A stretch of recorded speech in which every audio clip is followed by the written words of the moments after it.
Peace Now June Forum. Okay, we're being recorded. I'm Janet Tollin, President of the Board of Middle East Peace Now. We would like to thank our sponsors for this event, Jewish Voice for Peace, Twin Cities, Northfielders for Justice in Palestine, Israel, and Women Against Military Madness. We greatly appreciate these organizations and others in their support of MEPN monthly forums. Please consider supporting them by attending their events as well. Before we begin our forum, we have an important and exciting announcement. MEPN Zoom forums have been very successful during the pandemic. They have enabled us to welcome speakers from around the US and the world, and our audience now includes people from throughout the world as well.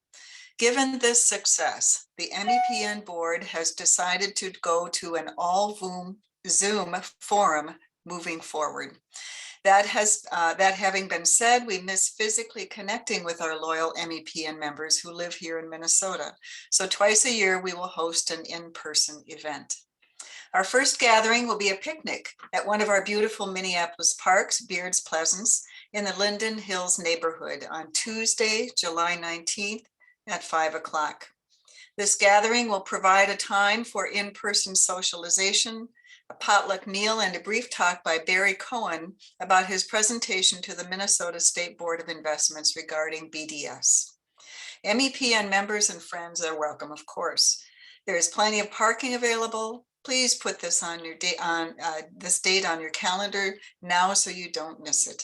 More details about this special event will follow in a future email, so please make sure that you open our emails to you. We hope all those who live in or near the Twin Cities will join us for this event. And now Maddie will share a few housekeeping items about the webinar before I introduce our speaker. Thank you, Janet. All right, and thanks everyone for joining today. So just a couple of reminders here. Those of you who are familiar with our forums will be familiar with these notes as well. But all participants will be muted for the duration of the event. Please submit questions using the Q&A feature of Zoom, and we'll put them in the queue, and then we will moderate them and read them off in the order in which they come in. And we also typically combine like questions, so that would be why your question may be a little bit modified, probably because we combined it with another similar question. So thanks for understanding that. Please use the chat feature for any administrative or health questions, and we will do our best to assist you. Please be respectful in the Q&A, and we do reserve the right to remove anyone who is causing harm. If Zoom is not working for you, please email mepn@mepn.org, and we will do our best to help. And then this event will also be available on MEPN's YouTube channel in the coming week. So thank you very much. Thank you, Maddie. And now to introduce our guest, Yumna Patel. Yumna is the Palestine News Director at Mondoweiss, a US-based organization focused on providing news and analysis unavailable through the mainstream media regarding the struggle for Palestinian human rights and other issues in the Middle East.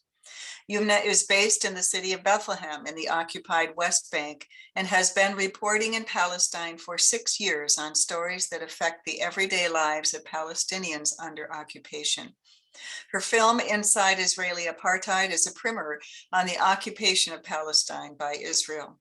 Please give Yumna a warm Zoom welcome. Yumna?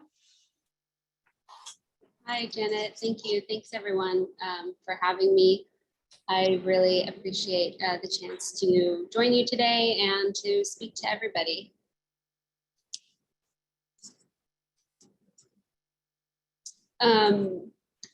Janet, should I just go ahead, or would you like to say anything else before we start? Nope, you can go ahead. It's all yours now. Great. So much pressure. I'm gonna keep it as casual as I can. As Janet mentioned, we recently launched our 22-minute in-depth report called Inside Israeli Apartheid for Mondoweiss. And what we did was we basically took an in-depth look into what it's like for Palestinians living under Israeli apartheid. The reason that I would say the inspiration maybe for for undertaking this project, and I'll be sharing some clips of the report for those of you who haven't watched it yet. Sort of the inspiration was the fact that over the past year, a number of Israel's and the world's leading human rights organizations have come out and said that Israel is an apartheid state, and they've accused Israel of the crime of apartheid. This is something, of course, that Palestinian civil rights organizations, Palestinian activists, and just ordinary Palestinians have been saying for decades.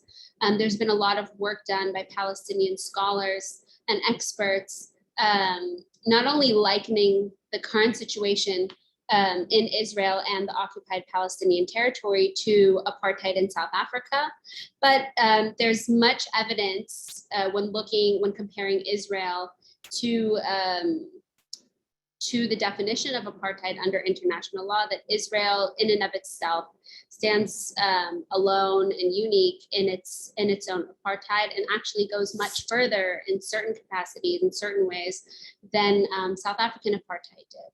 So I'm going to start off by showing some clips. I won't share the whole report because it is a bit long, but I will share some clips from the report. And I would like everyone to just keep in mind that when we worked on this report, the idea was to be able to break it down for people, not only make it easy to understand, but also to really show how Israeli apartheid affects all Palestinians, not just Palestinians living in the occupied West Bank or in occupied East Jerusalem or in Gaza, but also Palestinian citizens of Israel, and the millions of Palestinian refugees living out in the diaspora. So I'm going to share my screen.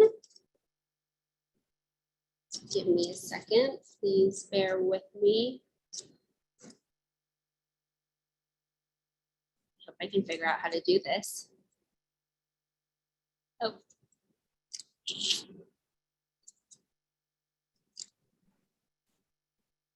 Happy to help if you have any questions with that. Can you help me? Yeah. Sorry, I'm not like the most That's okay. So in the bottom with like the toolbar where you have mute and everything, there should be a share screen button or like 3 ellipses. Share screen. Got it.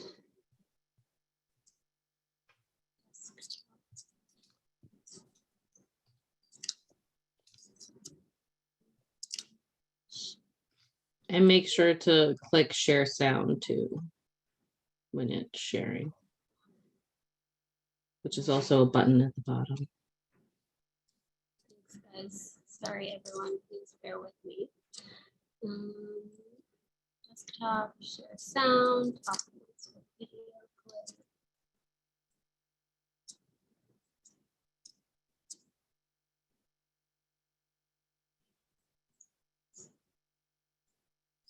I'm just gonna have to, I guess, approve something on system preferences. There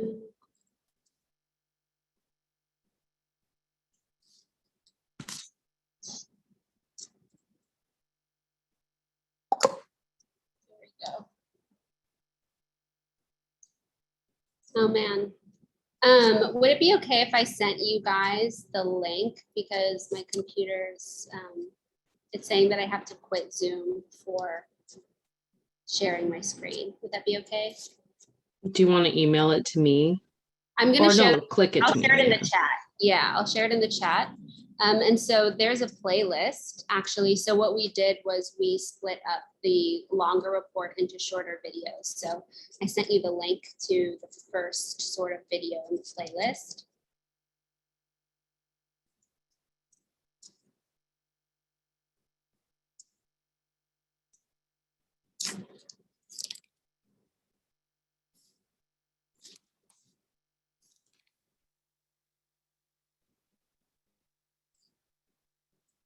And we'll include this video series in our follow-up email as well. Would you like me to start from this first clip? Yes, please. Military. Sorry, I'm making sure there are closed captioning. Yeah, we actually have the subtitles embedded in the video as well. Okay, then we don't need that. Or it's for everything. Here. Checkpoints, Jewish-only roads and towns, color-coded ID cards, and a separate set of laws for Palestinians and Israelis. This is the reality of life for millions of Palestinians living under Israeli control. From the occupied West Bank and East Jerusalem to Israel and the Gaza Strip, Palestinians are living under a system of laws and rules that discriminate against them based on one principal factor: the fact that they are Palestinian.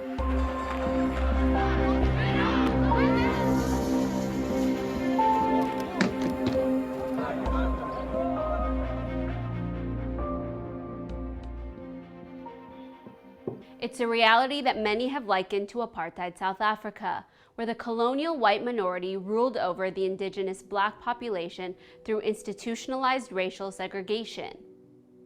During apartheid-era South Africa, Black South Africans were forced to carry ID cards wherever they went, their movement was severely restricted, and they were relegated to living in impoverished Bantustans. When they tried to rise up against these racist policies, they were violently suppressed and imprisoned en masse. Sounds familiar, doesn't it?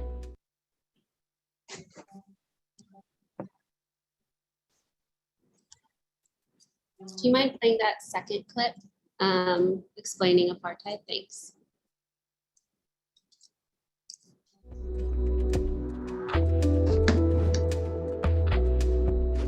So what is apartheid? Under international law, it's a crime against humanity that isn't actually unique to South Africa. It's defined as the inhumane acts committed in the context of an institutionalized regime of systematic oppression and domination by one racial group over another, committed with the intention of maintaining that regime. So if apartheid isn't unique to South Africa, does it apply to Israel and Palestine? Well, rights groups say that it does. For decades, Palestinians have called out explicit practices of Israeli apartheid against them in the occupied territory and within Israel itself. Over the past year, more rights groups have joined the calls to end Israeli apartheid, including leading Israeli human rights group B'Tselem, Human Rights Watch, and most recently, Amnesty International. So let's take a look at Israeli apartheid.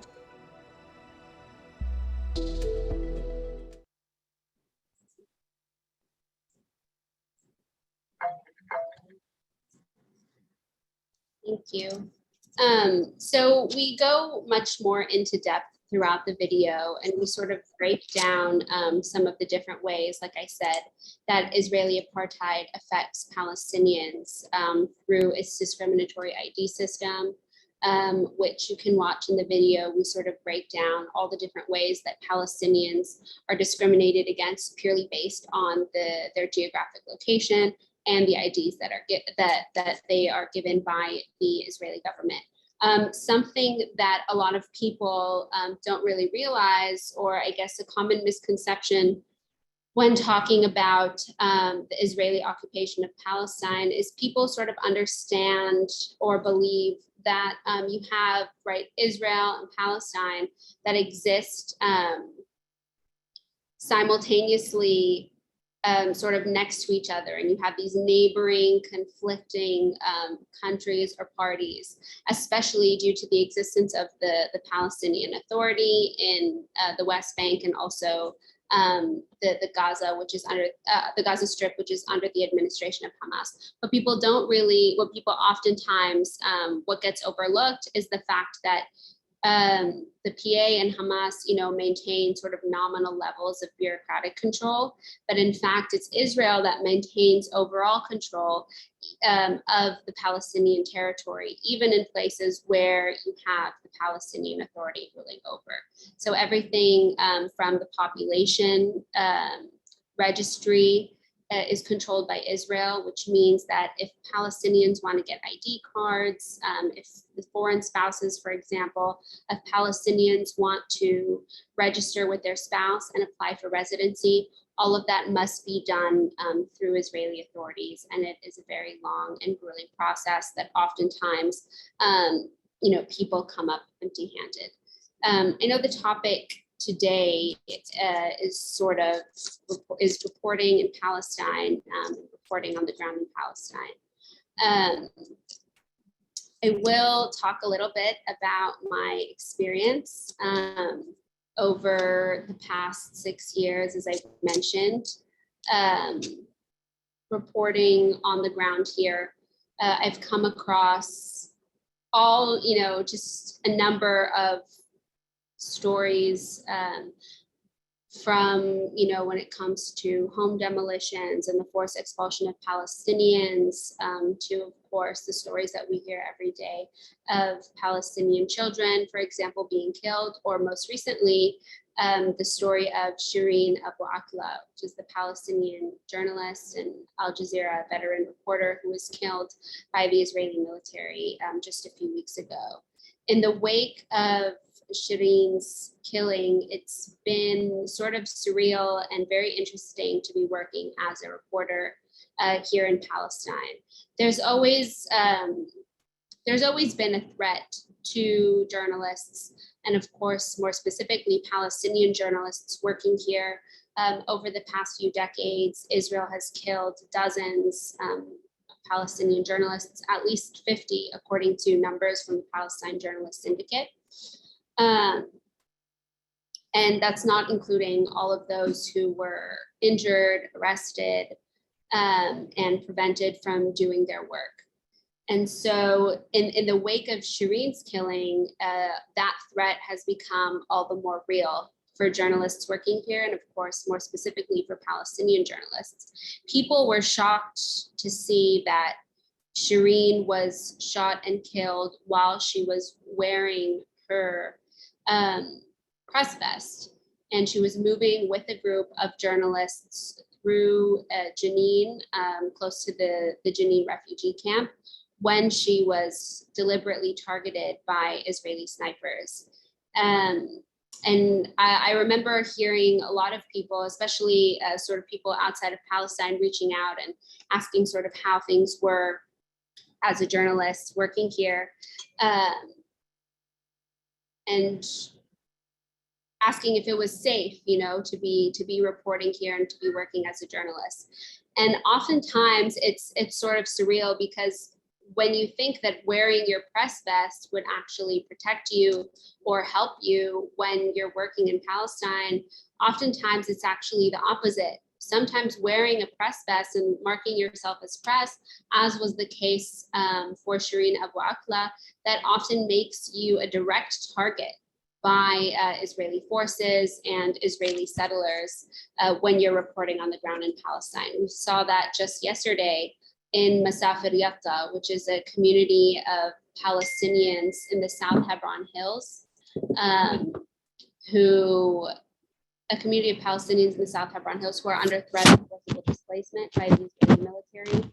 And just yesterday, we saw videos of Israeli settlers threatening and harassing and attacking journalists under the protection of the Israeli military. So there's a whole sort of unique set of threats that come with being a journalist in Palestine. And at the same time, that's what makes journalism in Palestine so important. Without the work of Palestinian journalists, we would not be privy to all the information and sort of the daily images and videos that we get out of Palestine that allow us to bear witness to what is happening. And I'll go back to the case of Shireen Abu Akleh. As all of you, I'm sure, are aware, in the immediate aftermath of her death, there was a concerted effort on part of the Israeli military to essentially cover up what they had done. And they immediately started deflecting blame and recasting blame on Palestinian militants who were in the area, despite the fact that there was mountains of evidence, not only from eyewitnesses, but also from Israeli human rights groups, Beit Salem, for example, and even mainstream media networks like NBC at the time and later CNN, who were able to sort of geolocate the position where Shireen was killed and the position of Palestinian fighters inside the refugee camp. And they said that it was impossible that Shireen was hit by Palestinian gunfire. And still to this day, Israel has continued to deny responsibility and attempt to sort of deflect blame. And in this whole situation, we saw how important it was to lift up the voices of Palestinian journalists and share their stories, because as you know, the witnesses to Shireen's killing were her colleagues from Al Jazeera, and then also other freelance Palestinian journalists who were there at the time and who also came under fire. And in the aftermath, they continued to give their testimony to reporters, to the media. Even in the wake of this very traumatic event, one of the journalists was actually shot in the back at the same time that Shireen was killed. And he was giving testimony to the media while he was laying in his hospital bed getting treated for a bullet wound, because they realized how important their testimony was going to be in contradicting the Israeli narrative that Israeli soldiers were not responsible. And eventually, due to their bravery and their heroism and their unwavering resolve and continuing to tell their story and insisting on the truth, we have been able to uncover more information and essentially back up the facts and back up the story of these Palestinian journalists that Israel was responsible for her death. So that, to me, I wrote an op-ed about this actually quite recently for Mondoweiss, just about the heroism of these journalists and the fact that if it wasn't for their testimonies, then we would not be able to, then it would have been much easier for Israel's misinformation campaign to sort of take hold. And so that is why it's really important in the aftermath of the killing of Shireen, not only to sort of amplify the platforms that put Palestinian voices first, but also listen to Palestinian journalists as much as we can and hear their stories, because without them, we would not know half of what was happening on the ground in Palestine. And I think it's important to understand that a lot of our Palestinian colleagues that are on the ground here, they're not just journalists, they're also Palestinians living under occupation. They're also people who are affected by Israel's occupation and apartheid state on a daily basis. We just published a video as part of our What's the Story series with a young man named Bassel al-Adra from Masafer Yatta. And he is a Palestinian journalist, and he is also a resident of the villages in Masafer Yatta who are under threat of forcible expulsion by the Israeli military. And so what Bassel does is for months now, and also for years, he has been documenting Israel's crimes in his community, and most recently, the efforts to expel them from their land. Military checkpoints, Jewish-only roads and towns, color-coded ID cards, and a separate set of laws for Palestinians and Israelis. Can you guys hear me? Yes, All sorry. good. Mhm. I just want to pull up another video for the video that we did with Bassel. Send it here. Maya, if you could share that.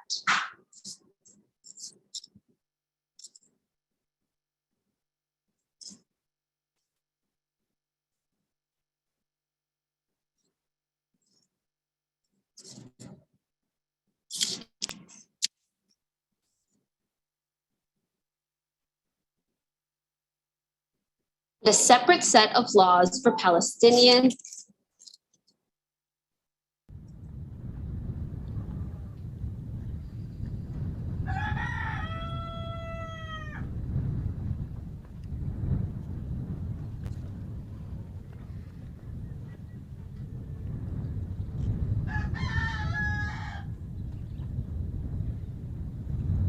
My name is Bassel Adra from Masafer Yatta in the southern West Bank. I am a local journalist and activist. Almost every day I take my camera and I follow what's going on in the field in the area of مسافر يطا. شو القصة? What's the story?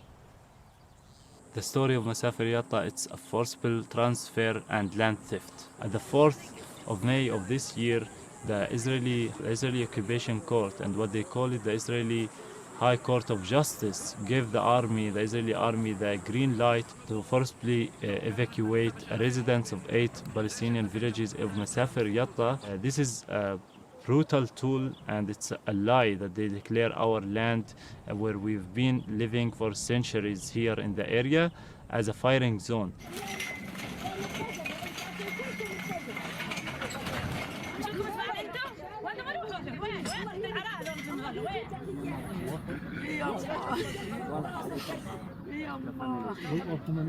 There are communities which is not in the firing zone or not in the active firing zone as they call it.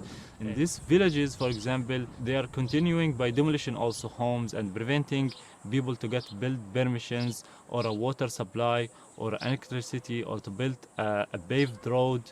And as well, there the people most get like harassed by the Israeli settlers on the daily basis, harassed in the fields, harassed and moving between the Palestinian communities. Army come and raid our villages, like my village, my home, got raids since February until today, at least 7 times at night. The army raids during the nights into our homes has clearly created a fear situation. My 2 young sisters, who's 7 and 8, Tasneem and Asinat, are really facing hard time and afraid going to bed at night. The soldiers, when they raid our home, they throw stun grenades in front of our door, violently detain my father, and my sisters have watched and witnessed that. My first memory from witnessing an soldiers attack or settlers violence, I remember when I was 7 years old, and in that age the Israeli soldiers raiding our homes during the night and violently taking us and force us to move out from the home. Me, my mother, my siblings, my father as well, our neighbors in the village. Just the soldiers go home by home, taking everyone outside, making us gather in a circle in the center of the village, and the soldiers will start threatening the adults, like our parents. At that time, for example, I was really afraid of sleeping at night, and mostly I would sleep with my shoes, because when the soldiers come at night, they grab us without giving us a time even to wear, even to give me a time like to wear my shoes. So I remember very well me walking on a dirt road, not paved, inside the village, and very cold, because the soldiers come after midnight.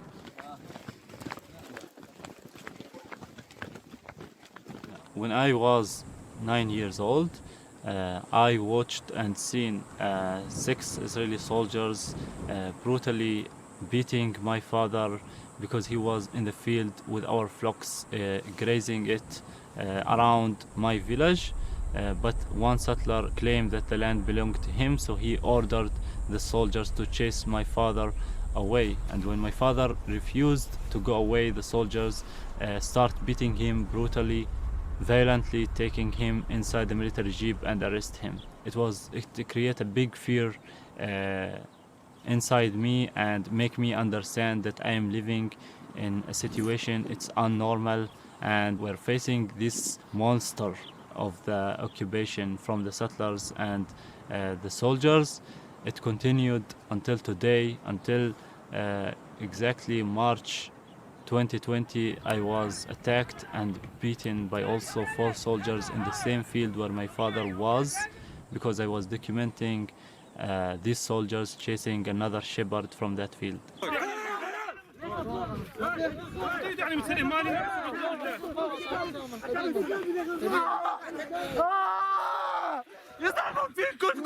The occupation army roles in this area is very clear. It's to protect settlers and to allow them do what they want. It's not that a group of extremist settlers want to do attacks, but they are invested and they are supported by the Israeli army and the Israeli authority to commit this against us. When a group of settlers come to attack our village, backed with the soldiers who come with them from the outpost until our village and allow them to attack us. These are the same soldiers who come with a bulldozer when the bulldozer come to bulldozer our homes. Since I grew up, I witnessed and document hundreds of these demolitions going on in this area, and it's the most heartbreaking for myself. I can feel that everyone living in fear at that moment and worried about his home. It's my home, it's my bathroom, it's the school of my village, it's the water pipe that's coming to supply water to my home, it's my solar panel. There I stand, I document, I see the tears of the children, the mothers, the people around them also cry because they know that they have the same thing gonna happen to them.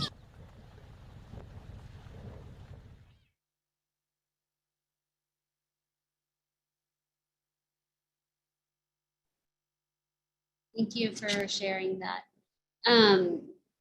What really struck me about Basil's story, as you all heard, was in addition to being a journalist, the things that Basil documents are so intimately tied to his life and have huge consequences for him as a person. And that, I think, is one of the most difficult things about reporting in Palestine is, for Palestinian journalists especially, is having to report on or document subjects and human rights violations that intimately affect you and your community. And that is one of the most remarkable things, in my opinion, that I've experienced working with my Palestinian colleagues over the past few years,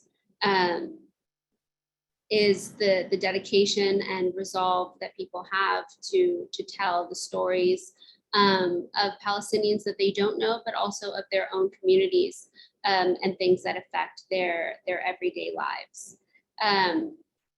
So, I mean, I think I still have lots of time, but I would actually, if it's okay, I'd like to open it up to questions if that's possible.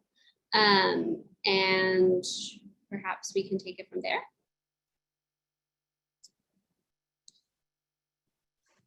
Yes, thank you so much, Yumna, for sharing all those videos and all the work that you do in Palestine and getting the message out to a media that generally erases those voices. So thank you so much for all the work you do, and thank you for sharing this with us. We have a few questions. One question is asking, recently, Israel has instituted or announced new restrictions on foreign visitors to the OPT, including Palestinians with U.S. citizenship, I believe. Would Yumna please spell out some of these restrictions and the effects of those affected? Could you actually post the question again in the chat so I could see it? Absolutely. Thank you. So what I'm thinking this is referring to what was initiated as of May 31st and the new rules and regulations that Israel put out about foreigners visiting, and specifically Palestinian foreigners and like foreigners who are married to Palestinians. Right. It's about some of these restrictions. Yeah, for sure. That's a great question. So we actually just published quite an in-depth piece about this subject. I wrote it along with my colleague, Michael Aria, who's our US correspondent. And it is true that basically the body or the agency that is called COGAT, which is the Coordinator of Government Affairs in the Territories, as it's called, which is basically the Israeli agency or government arm that's responsible for enforcing Israeli law and Israeli rule in the occupied territory. So on the day-to-day, for example, that means that COGAT is the one who issues, or in most cases refuses, applications for Palestinian building permits, for example, in Area C. They're also the ones that help enforce the demolition of Palestinian homes, the seizure of land for the construction of settlements in the West Bank, etc. What COGAT also controls is the status of foreigners who come to visit the West Bank. That has always been the case, but now COGAT is doubling down on its restrictions. So anyone who has experience with traveling to Palestine probably knows that it's actually not the easiest thing to get in the country. It's you can face a lot of borders and obstacles, courtesy of the Israeli government and Israeli border control. And for years, Palestinians living abroad and also foreigners who are affiliated with Palestinians, or perhaps foreigners, foreign people of color or Muslims specifically, have faced targeted harassment by Israeli officials at the borders, whether it's at the Tel Aviv airport or the land border between Jordan. People are often subjected to intense interrogations and questionings, and oftentimes, depending on whether the border official deems you suspect or not, there you can always be denied or refused entry based on security reasons. So that's always been the reality. Now, most recently, what COGAT is attempting to do is to essentially codify these discriminatory rules and restrictions and put them into law. And so what happened was, in February of this year, COGAT published a 97-page ordinance that illustrated and outlined all of these rules and restrictions, many of which have already sort of been in practice for years, but now are just being formalized, and a number of new restrictions that are quite shocking. So I'll break it down. For example, I mean, some of these restrictions, it would require Palestinians living abroad. So let's say you're a Palestinian American, you live in Texas, for example, and you want to travel to the West Bank to go visit your family. Before, where you could have, probably booked a flight, arrived to the border, and yet you likely would have faced some questioning and potential detainment at the border by Israeli officials. The idea was that you could book a flight and you could go to the border and get in. Now what Israel is doing is it's requiring anyone who is coming to visit Palestinians in the occupied West Bank to apply for permission to COGAT before they arrive at the border. So COGAT has essentially given people a 45-day period in which they can approve or deny your application. If your application is approved, that only means that you can actually get to the border.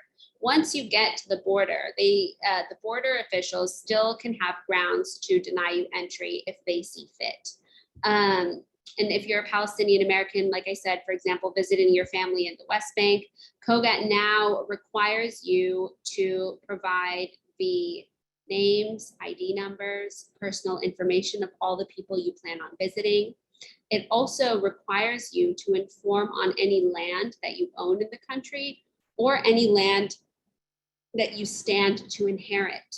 And this was a particularly worrying development for many Palestinians, as rights groups pointed out, due to the fact that it's largely being viewed as another method of Israeli surveillance and another way for Israel to gather information on its Palestinian subjects, specifically those who are living abroad, and gathering information that could potentially be used against them in the future to confiscate their land or seize their land.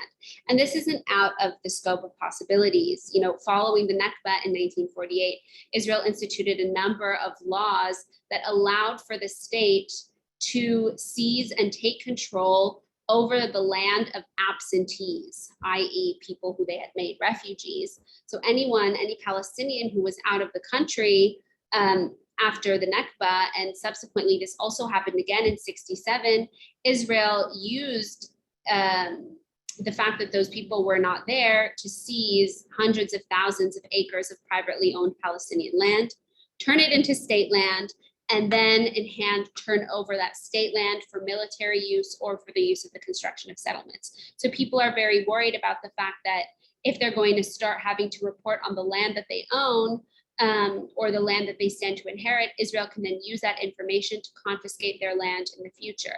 And rights groups have expressed that not only is this a dangerous form of surveillance, but potentially that could lead to human rights violations.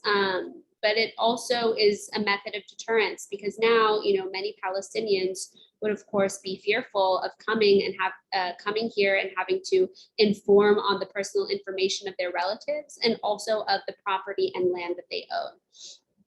Under these new restrictions, Israel or COGAT officials specifically will be able to put a cap on the amount of foreign students and foreign teachers that come to study or teach in Palestinian universities. It also gives, at the discretion of the COGAT official, it gives them the power to decide what subjects foreign lecturers and foreign teachers can teach at Palestinian universities. So Israel, through this, the Israeli government is also further tightening its grip and control over Palestinian academia.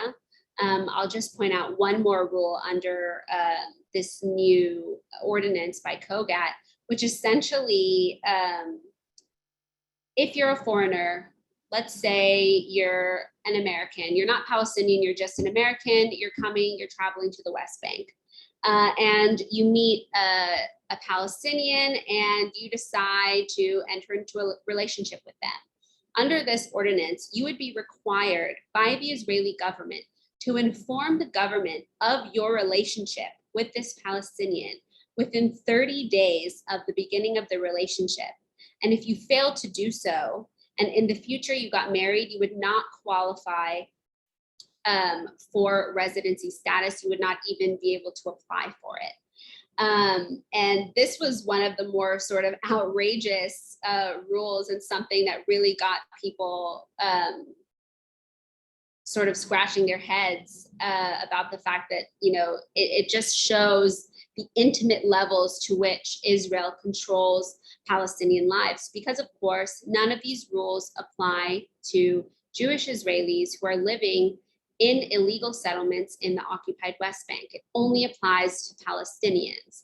If you were an American professor and you wanted to come teach at Ariel University in the Israeli settlement of Ariel in the West Bank, you would not be subject to any of these rules or restrictions. If you were an American coming to visit an Israeli in an illegal settlement in the West Bank, you would not be subject to extra questioning. You would not be required to provide all of this personal information because, again, this is the way that Israel treats Palestinians versus its Jewish citizens. So I hope that answered your question. And just in terms of this ordinance, due to a petition that was filed by Israeli human rights group Hamoked, the ordinance was delayed. It was supposed to go into effect in May. It was delayed until July. We're expecting that it will continue to face appeals and petitions in the court. But the possibility and the threat of these ordinances going into effect are still very real. Thank you. That was very enlightening. And thank you for breaking that down. We'll have to make sure to include your video of how that gets broken down more, and yay for it getting pushed. Thank goodness. So this one's from me. In what ways is your experience different as a brown female journalist in a region where so much of the international journalism is from white and white males too? Have you experienced any discrimination in your ability to get visas, stay in Palestine, in your journalism itself, and specifically comparison to your white male or female compatriots? Yeah, definitely. That's a good question. Yeah, absolutely. There's a huge difference in the way, I mean, that I've been treated, and I kind of hinted at this when my answer to the last question. I mostly sort of feel those differences when I am at the borders trying to get into the country. I've crossed the border many times. Every single time, without fail, I'm detained for a number of hours. I'm interrogated, questioned about the nature of my work, about my own political opinions, about my religious beliefs, whether the fact that I have, if I have Palestinian friends or not, the names of my friends. The last time I was detained, I was kept in a room with an Israeli intelligence official for close to an hour, and he was just asking me questions about the most intimate parts of my life and asking me to tell him what I do every single day from morning till evening, and just give him a sort of play-by-play. At the same time, I've experienced this where I've entered the country at the same time. It'll be me and a colleague or a friend of mine who's, a white. I've done this before, where it was myself and a friend who was a white male.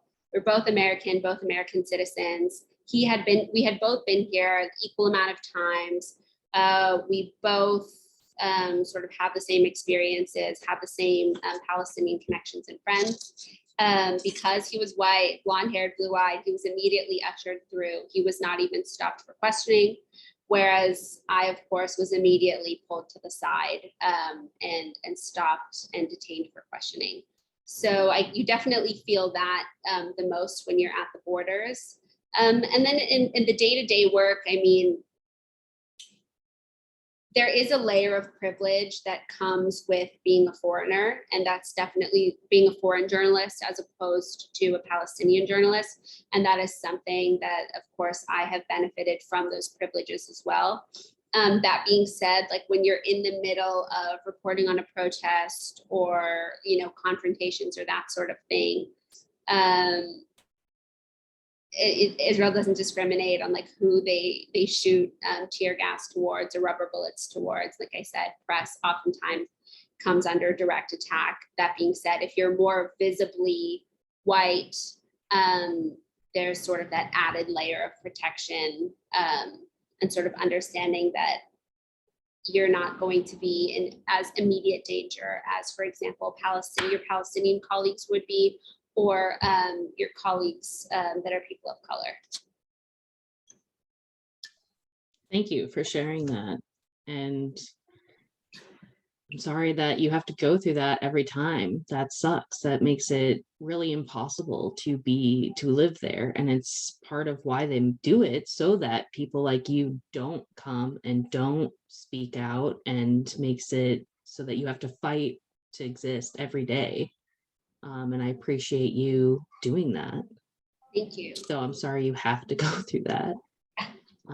Yumna, can you share with us your personal journey in becoming a journalist, or at least the Cliff Notes version? Cliff Notes version, yeah, sure. I'll try not to bore you. I mean, it is kind of cliche, but I always wanted to be a journalist. From the time I was young, I was really into, I would listen to NPR every morning with my mom on the way to school. And then when I came back, I would watch, the evening news and stuff. And so from a young age, I always wanted to do journalism. And that's what I pursued when I went to university. But after I came to Palestine for the first time, which was through a course at school, the sort of trajectory of the type of journalism that I wanted to do definitely shifted. And I became much more conscious of the roles that journalists play in informing and educating people in places like Palestine. I became acutely aware of the media bias that existed in the West and in the US when it came to Palestine. And I immediately, it sort of, after that first trip, it dawned on me the very important role that journalists could play, and what I felt was a duty to try and educate people as much as I could through my work. And so definitely my first trip to Palestine is what then helped sort of guide me on the current track that I am today. So I always wanted to be a journalist. I didn't ever think that I would be reporting in Palestine when I first started out, but yeah, I ended up here, and now it's been a good 6 years. So yeah. Thank you for sharing. I just imagine a sweet little Yumna wanting to become a journalist. Yeah, all I And wanted to do was to be on TV.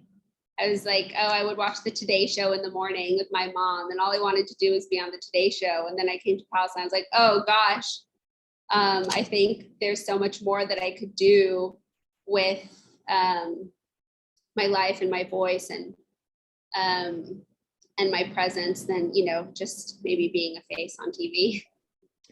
well, now you're a face on TV making a difference. And I'm glad that Palestine won you. Yeah. We are wondering, what is the official and practical U.S. position as of today on the killing of Shireen and an independent investigation? Yeah. So, I mean, in sort of classic US fashion, the US has teetered very carefully on the edge of not of sort of appeasing people and saying that they want an independent investigation, but not actually, as far as we know, as far as we can see, not actually applying enough pressure on Israel to actually hold the soldiers or hold the officials responsible, accountable for what happened. So, I mean, most recently, from the beginning, the U.S. has sort of released these similar statements of saying, oh, we want to get to the bottom of this, et cetera. And most recently, Secretary of State Blinken was questioned about the U.S. stance on the investigation into Shireen, and he said that the U.S. Wants answers and wants to get to the bottom of it and wants the truth, and therefore supports an independent investigation into her killing. That being said, we don't know how much the US is doing to ensure that an independent investigation will take place. Are they just saying, we want an independent investigation and leaving it at that? Or is the US government actually being proactive into investigating what happened itself, because Shireen was a US citizen? So the US has sort of expressed that it wants an independent investigation, but in terms of like actual action that it's taken, still remains to be seen. Thank you for clarifying that. We're wondering, in the last 6 months, have you seen an escalation in violence against journalists and Palestinians, and that includes youth? Or is it business as usual? Yeah, so that's the thing. It's hard to sort of break it down, and when you talk about escalations, right? Because like you said, business as usual is home demolitions, arrests, killings, attacks on press freedoms, silencing Palestinian voices, silencing political activists, civil society organizations, etc. And so that is business as usual. So it's hard to say, like, has there been an escalation, because it truly is an everyday reality. I mean, you could maybe say, yeah, it has. The past few months, there were maybe weeks or days at a time where we were getting news of like people being killed, multiple people being killed in a day, or people being killed one after another. But that's how it always is, relative calm. When the Western media specifically talks about calm in the West Bank, it often refers, or calm in the context of occupied Palestine, it often refers to calm from the perspective of Israeli society, for example. So if there's no attacks, for example, in Tel Aviv, or if there's no rockets being fired into Israel.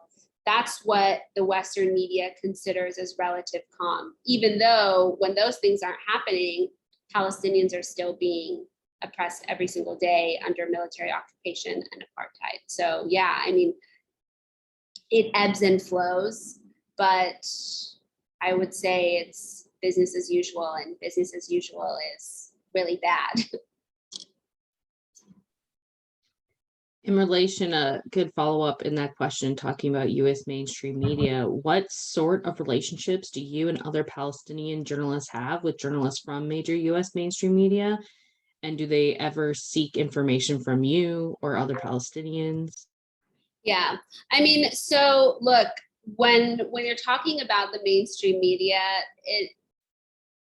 the mainstream media's interest in Palestine is often very much reserved, like I said, to these moments when there's escalations as so deemed by the Western media. So for example, war in Gaza, or as we saw last year in May, sort of with the uprisings that were happening after Israel's attacks on the Al-Aqsa Mosque and on Sheikh Jarrah. Whenever Israeli society or Israel is being impacted in some way by the consequences of the occupation and apartheid, that's when the Western media starts to pay attention, and that's when it starts talking about escalations. And that's when you'll often get tons of media requests. And I've heard this time and time again from my Palestinian colleagues. It's like, only when you have those sort of moments when there's like a war, or Israel is uniquely being affected in some way and the world starts to pay attention, that's when my Palestinian colleagues will start getting, media requests from CNN and NBC and all these big mainstream media organizations. And then the second things die down, it's sort of radio silence from those same organizations, and we don't really hear from them anymore, even though these human rights violations are happening on a daily basis. So, I mean, I remember last year in May, during the Israeli offensive on Gaza, a lot of my Palestinian colleagues were sort of like, and the Israeli attacks on Sheikh Jarrah, for example, things that were getting more attention in the Western media, my Palestinian colleagues were getting tons of media requests. But the second those things sort of died down, I guess, in the view of the media, those requests for media appearances or questions or conversations sort of immediately end. And so there's a clear sort of disinterest or lack of interest in the daily ongoing experience of Palestinians from the Western mainstream media. Thank you. And a follow-up for that, how is Mondoweiss countering that? And how does Mondoweiss compare in its following and our users? Yeah, I mean, I think what Mondoweiss does best is highlighting those everyday stories and just constantly bringing to people's attentions the everyday reality of Palestinians. Those, racist laws that are going into effect day to day, often with, radio silence from the mainstream media. We're the ones that are reporting on it. We're the ones that are, highlighting the reports on Israeli apartheid by Amnesty International, Human Rights Watch, and Bethlehem.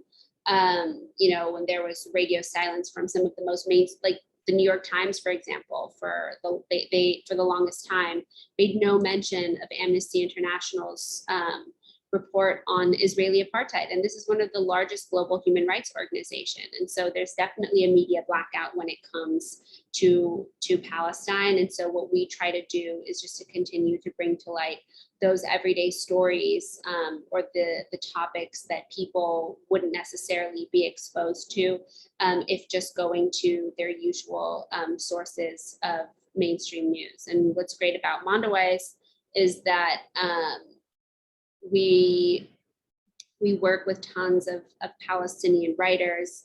And so it is part of our mission to publish as many Palestinian writers as we can and amplify as many Palestinian voices as we can, and just offer an alternative perspective to what's happening than what people would usually get outside, you know, in the mainstream media.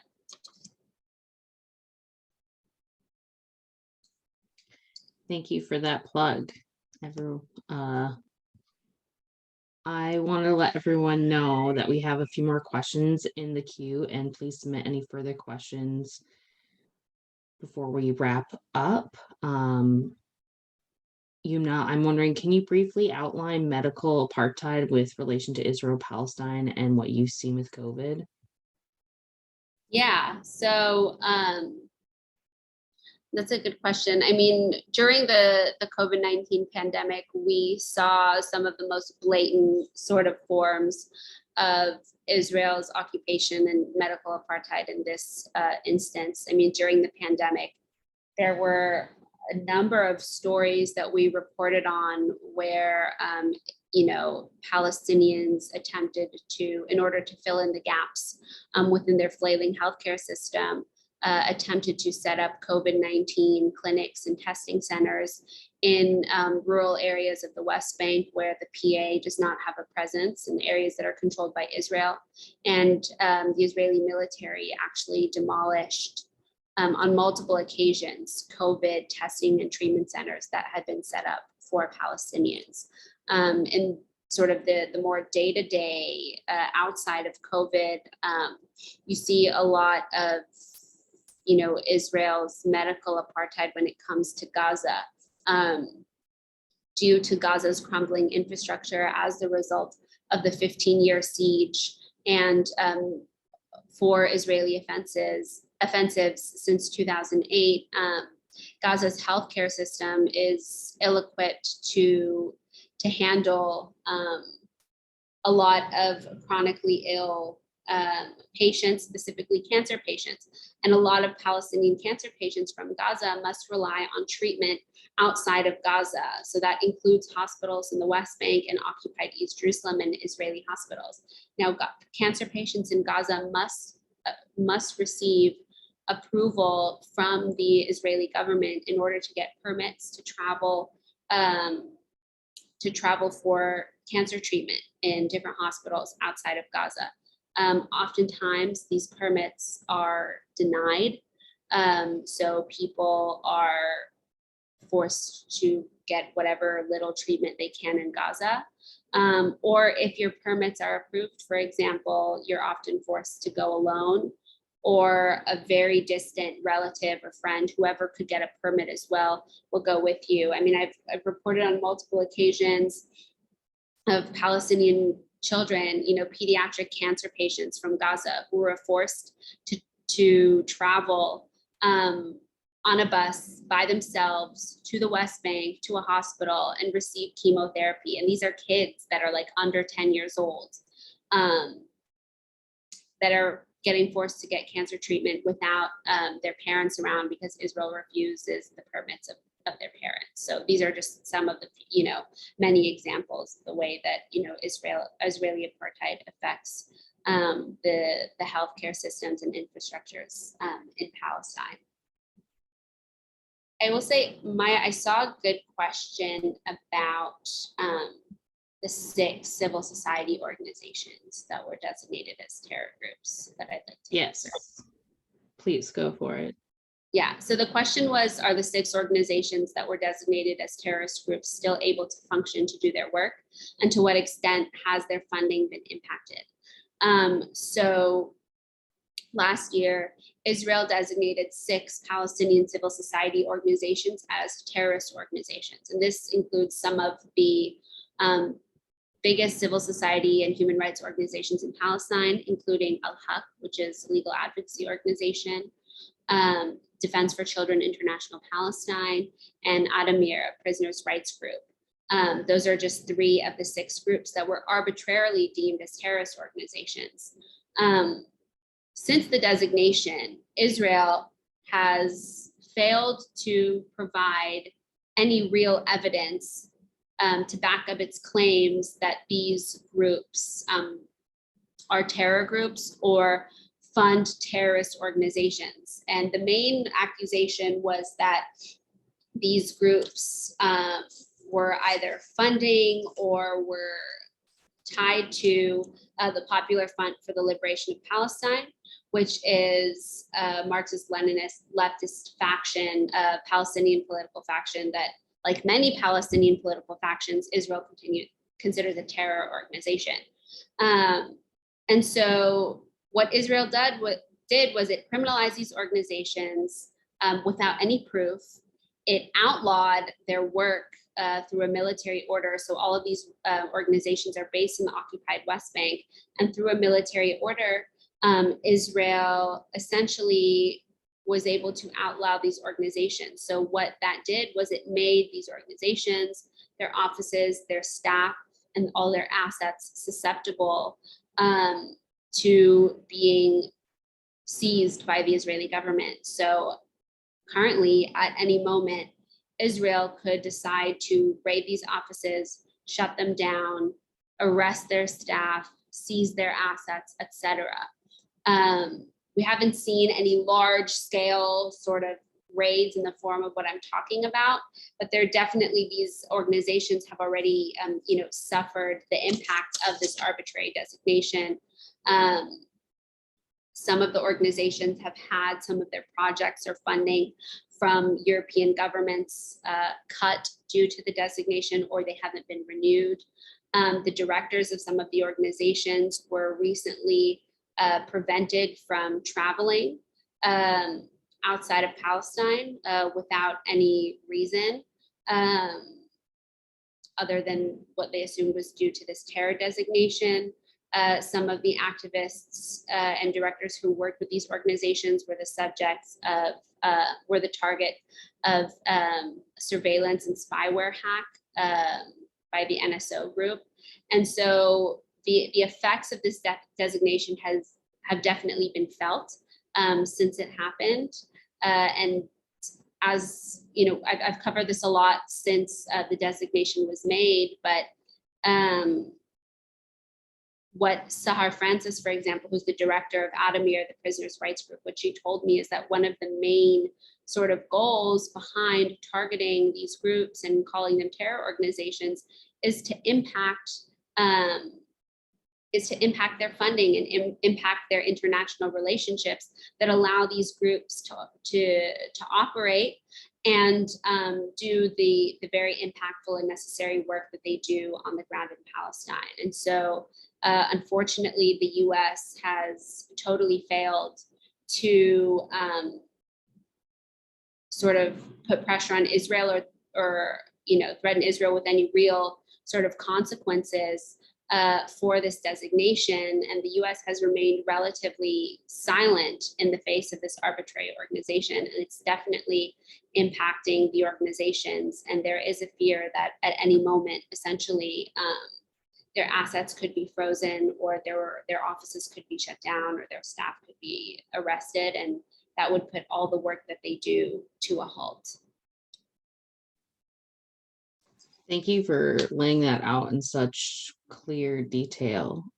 We have a forum attendee wondering if there are any Israeli organizations supporting those organizations or combating this, if I'm understanding what they're asking. Mm-hmm. Yeah, definitely. I mean, I know Beit Salem, for example, has been very vocal in speaking out against the attacks on these civil society organizations. They have continued to show their solidarity and support with groups like Al-Haq and some of the other organizations that they partner with. So the Israeli, from what I've seen, yes, they have received support sort of on the public stage, though I'm not sure how far that support extends sort of behind the scenes. But yes, the Israeli human rights organizations that do sort of share the same work or the same missions as these groups have been vocal against the designation. We have a question that is rewinding back to home demolitions, and they were wondering if any help is given to the families after the homes are destroyed. Yeah. So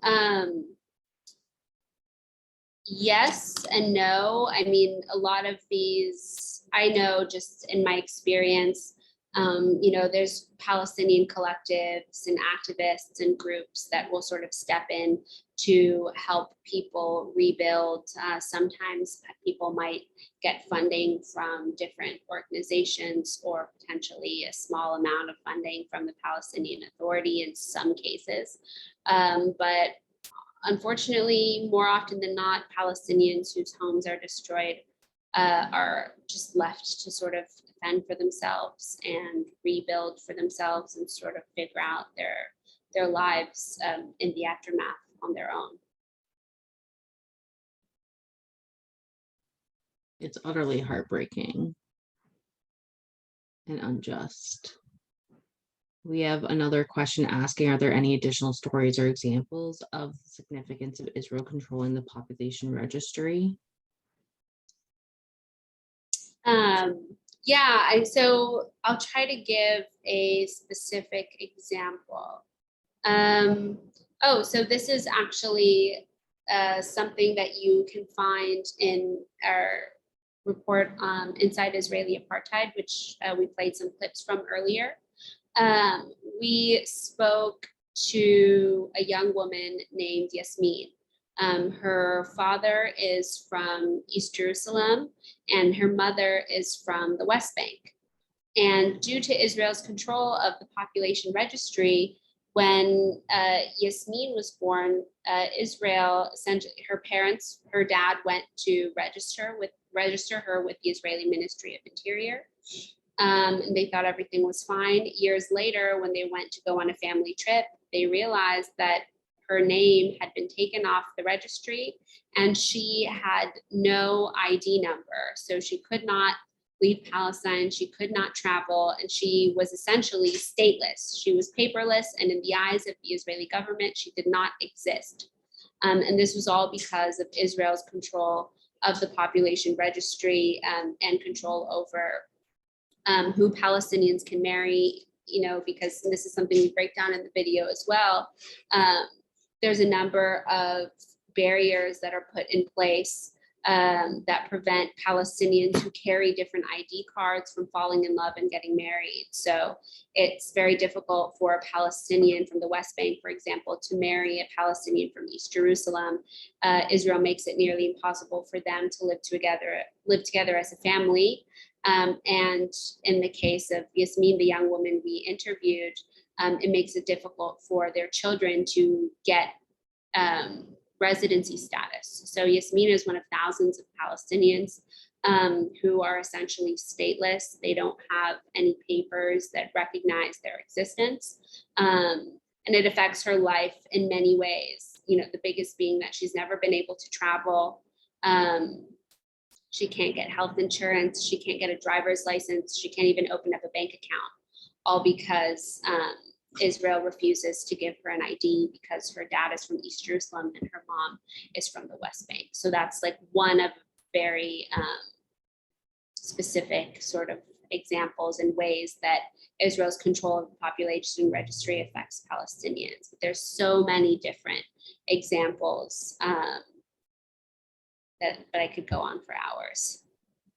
I'm really glad that you pointed that out because it's something that people don't think about or would even know. And just like how many people, like that was started, I think in the late 90s, mid 90s. So now there's like thousands and thousands of people who've never left the country. And like you said, don't have any of those basic things. And on top of that, just how hard it is for people to be together. So Jerusalem and I, if they decide to just like be with their family in the West Bank, they could lose their Jerusalem's ID. And that is tracked through the checkpoints, through surveillance and facial recognition, and through interviews. Even though they were born and raised in Jerusalem, they still will have to have those interviews and be basically interrogated every few years about their Jerusalem status and residency.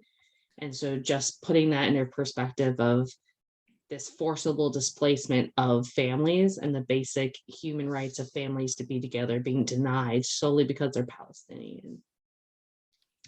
So I really appreciate you bringing that to light. Naji from Palestine is asking for you to expand around the Israel orders from the government to kill Palestinians the last few months, killing someone almost every day for no reason. Yeah, definitely. So like I said, I mean, this is something that is experienced year round in Palestine. The Israeli military's open fire regulations that essentially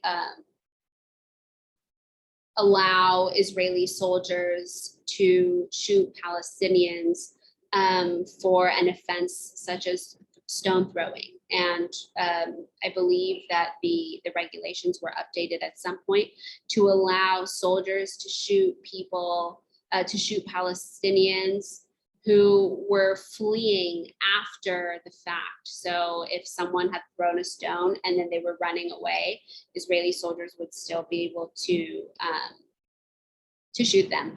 And even the regulations that Israel has in place that are meant to sort of control or regulate the way that the army operates in the occupied territory, those regulations are often not enforced. And when Israeli soldiers violate their own open fire regulations and also violate the regulations as detailed under international human rights law as it comes to occupied Palestinian territory, those violations are rarely ever investigated and soldiers are rarely held accountable. In terms of the past few months, essentially what happened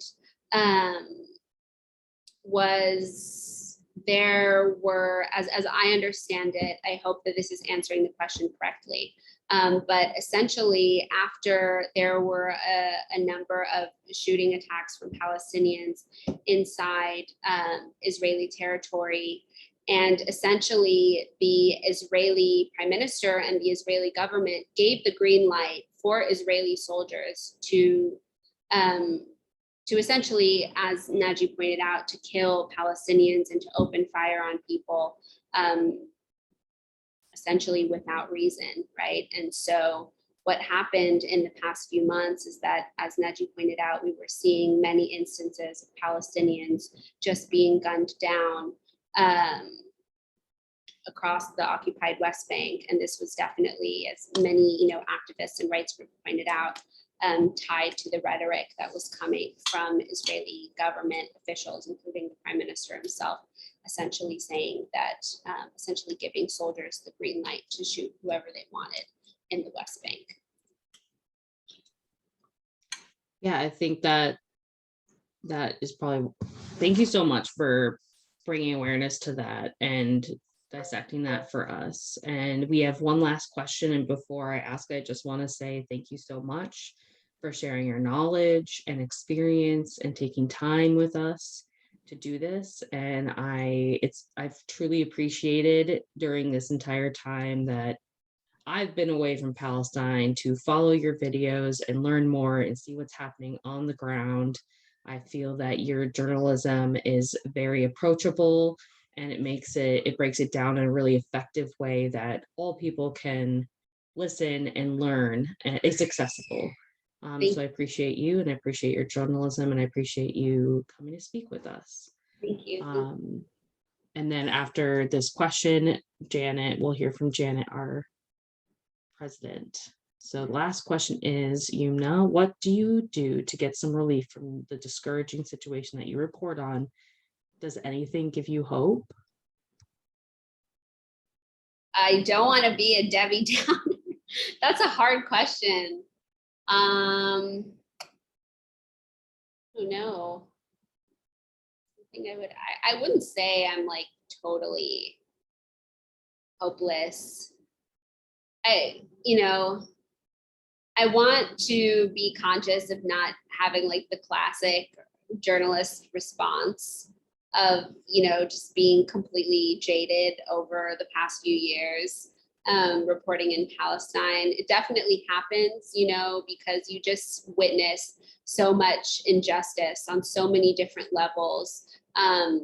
Oftentimes, you know, more often than not, people are not held accountable, governments are not held accountable for the human rights violations that are committed on a day-to-day basis. So it is very easy to lose hope in this situation.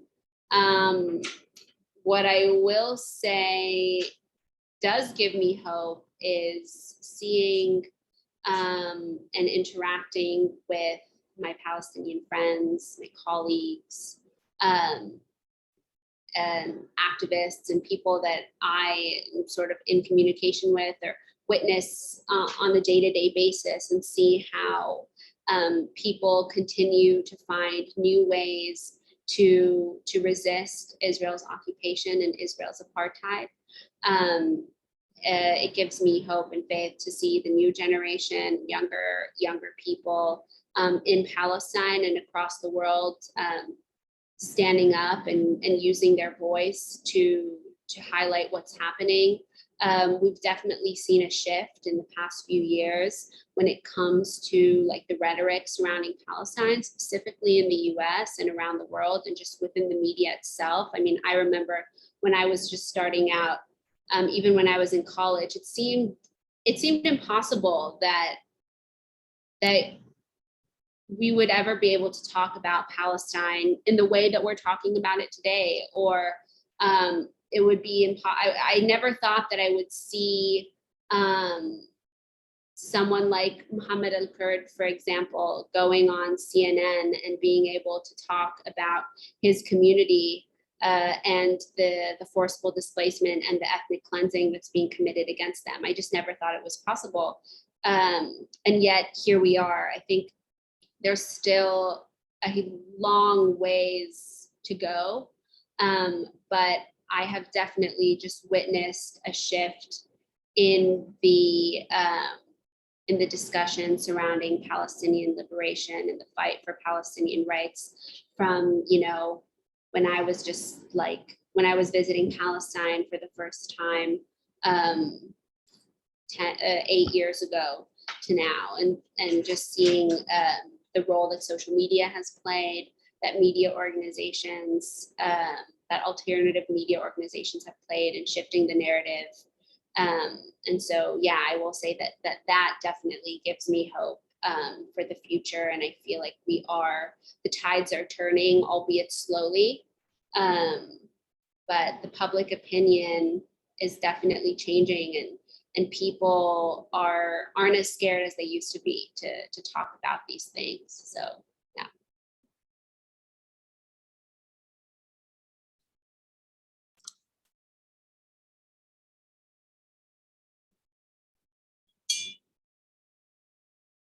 I think that is my cue. Back to Janet. Thank you, Yumna. Not only your reporting that appears in Mondoweiss, excuse me, hold on, let me get that off. But the way you form your words, it's just very approachable and very understandable, and we thank you for that. We encourage all of you to register with Mondoweiss to receive their newsletters. It's obviously an excellent source of factual news that much of the mainstream news media are not reporting. So please consider registering with Mondoweiss to receive their newsletters. Also, and thank you again, Yumna, a reminder to complete the very short evaluation whose link may be found in the sidebar. And as always, today's forum recording will be posted on our website. Again, excuse me. Don't forget about our picnic on July 19th. The information was posted in the chat. I don't think the date was posted, but so make sure you mark July 19th in your calendar. We will not have a formal July forum as a result. Instead, we'll have the picnic. Our August forum will feature Jonathan Kutab, Director of Friends of Sabeel North America, FASNA. So we look forward to that as well. And finally, if you're new to MEPN forums and like what you see and hear, please consider becoming a member through a donation and or dues. Actually, anything that you contribute is considered dues now. And we welcome any amount that you can provide for us so that we can continue to provide these quality forum speakers. A link has been posted in the chat for you to give this way via givemn.org, or you may give directly by sending your check to Middle East Peace Now. On behalf of the board, we thank you for your support and we look forward to seeing you at future forums. Have a great day, everybody. Thank you.